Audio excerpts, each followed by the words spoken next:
This is Rafik with nothing but that sports talk. Now that you guys know that you're going to be up against Pau Gasol in Spain in the quarterfinals of the Olympics, what is the mindset going into the upcoming matchup? I think it's about the same. We got to be aggressive defensively. We know that we got the Gasol brothers down there, so they're low. They also stretch out the three, and then they really pack the paint. But they got guards that can shoot threes, and we got to try to control the 3-point line. Next up, we'll go to Brian Mahoney.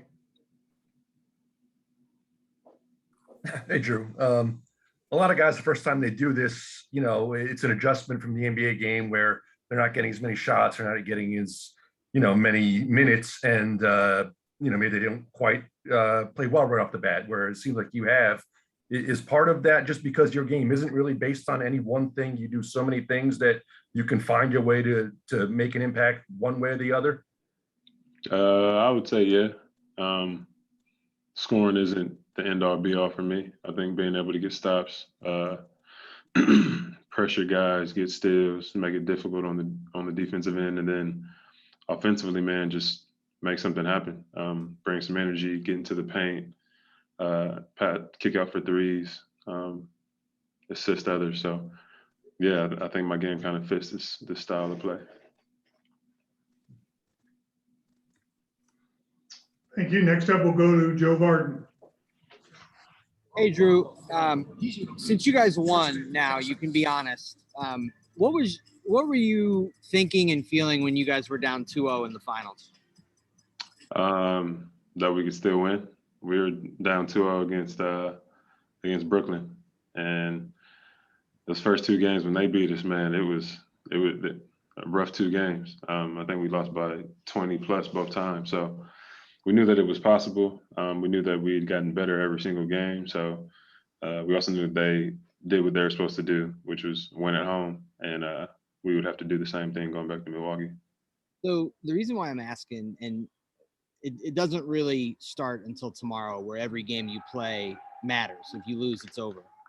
But is there a comparison in the intensity or the urgency of what you just went through to what you're going through now? For sure. Especially just being in the finals, right? The energy, the intensity has to be there, has to be up. I think here it might even be more so just because this would be the fourth game that we all played together.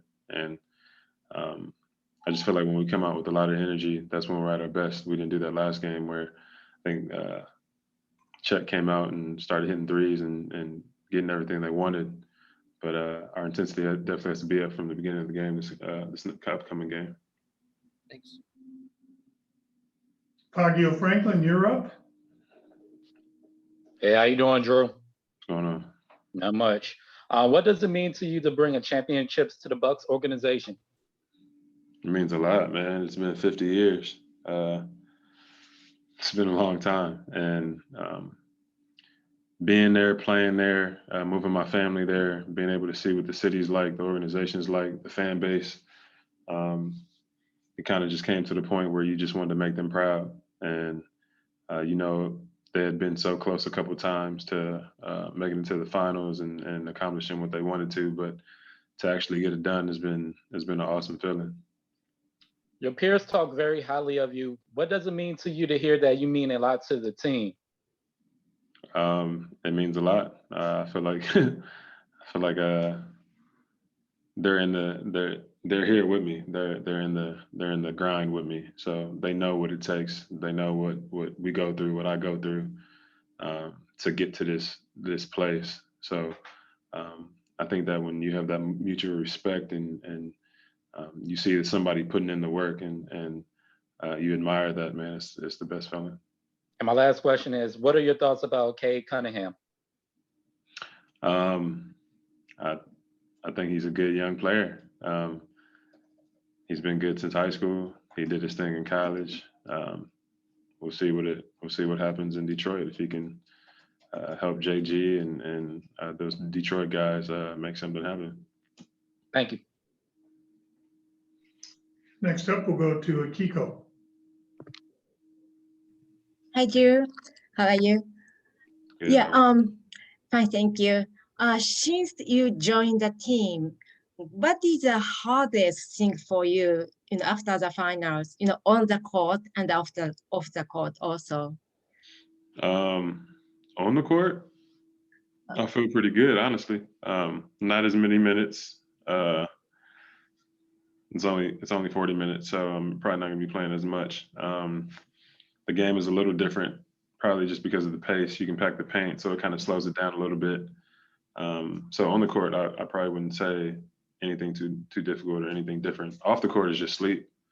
I'm still trying to adjust. I feel like I haven't slept for the last 2 or 3 months. From the beginning of the playoffs, is just all of it is so intense and wild and crazy. And then leaving 2 days after we won, I feel like I'm just kind of still in that mode. So just figuring out sleep. Some games are at 9 o'clock, some games are at 11, some are at 2. So yeah, just trying to figure that out. Thank you very much. We'll go next to Josh Coyne. Hey Jrue, Josh Coyne, Double Clutch UK. There's so much mythology that surrounds the American teams in the Olympics and in Olympic history. Was this something that you had on your career bucket list, especially with some medals already being in your family? Yeah, I definitely wanted to be a part of the USA team and win a gold medal. I definitely think, it's later in my career, so me making it now has been awesome, and I'm super excited about it. But just kind of like you said, even before my wife and even before medals being in my family, I've wanted to be here. Even, just from history of Charles Barkley, Michael Jordan, Larry Bird, Magic Johnson, all those guys, and watching them. So yeah, it's an honor to be here. Any competitive rivalry in the household at all? You mean like with me and my wife? Yeah, to try and get that medal. No, she's very supportive. She definitely knows how hard it is to get here and what it means just to make it to the Olympics and compete in the first place. People kind of wait their whole life to do it, and even some sports, you kind of just only have one shot. So she's definitely very, very supportive. Okay, have a good one. Good luck.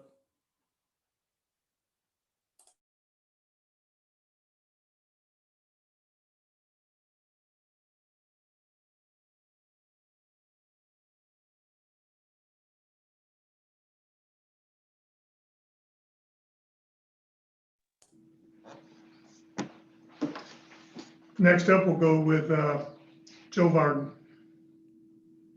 Yeah, I was going to ask you a little bit about that because you were saying the other day that you had touched the medals, and obviously your Olympic experience is way different than hers for all the reasons. But did she give you any good stories from her Olympic days that you could share with us? Just anything that would be interesting or cool? No, nothing really. I went to London, and I got to travel around and experience England and see what London was like, and go to Big Ben and the Ferris wheel. She was locked in. I was having a great time. So, and then in 2008, that was before I knew her. So when they won, were you going crazy? Like, what was that like for you? Oh, it was insane. It was insane. I painted my face. I got wifey's jersey on. I'm doing the whole nine. It was a hell of an experience. It was really cool. Awesome. Thanks. Next up, we'll go with Rafiq again. Hey, I just want to ask you, this is going to be like literally the 4th consecutive Olympics USA and Spain's going to be duking it out. As long as you've been watching the NBA and playing the NBA, you're watching USA and Spain, how different would this matchup be compared to last matchups that happened in the past? I don't know. I wasn't there to play those. A lot of the guys and some of the best players on their team now were NBA players. So I've either come across them, played against them, or currently playing against them now. So I just think our experience in that way will help us hopefully succeed tomorrow. Reminder, if you have a question, to raise your hand in the room. Our next question will go to Brian Mahoney. You're giving us happy flashbacks talking about going around the city in the Olympics and seeing stuff, not like this year. There's stuff. You mentioned a lot of these great players who have played for the team before. The list is pretty short of guys who have won an NBA title and an Olympic title in the same year. Do you kind of think about, what sort of amazing summer this can be for you in a matter of a couple of weeks to two things guys try their whole career for, and you can do them in like a span of 3 weeks? I mean, honestly, I haven't had time to really think about it.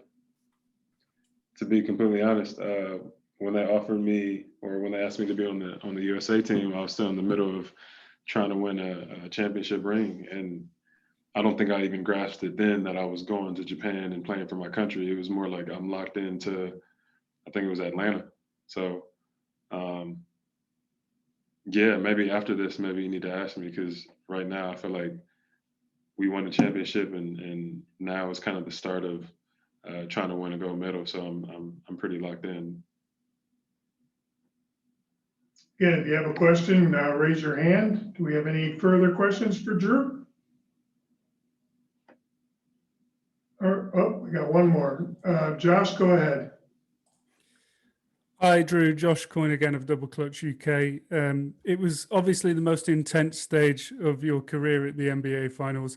And of course, you were matched up against someone who's now your teammate in Devin Booker. Can you describe the experience of kind of going from one extreme to the other? Obviously, you guys were doing anything you can to defeat each other, and now you have to kind of integrate together. So what's that been like? And what's your relationship with Devin in the camp? I mean, it was fun. It was fun to battle. They were one of my favorite teams from the beginning of the season. Devin to me, is such a smooth player. He has a beautiful shot. He probably averaged 40 against us. So battling against him was really fun. I love playing against guys like that and some of the best players in the league. So that was awesome. But then also know on this side, just being his teammate, I know we're going to have the best chance of succeeding. The way he approaches the game, how he locks in, how great of a scorer he is, his basketball mind. So I was really, really excited to, once that was all over and we had won, that I could be teammates with him.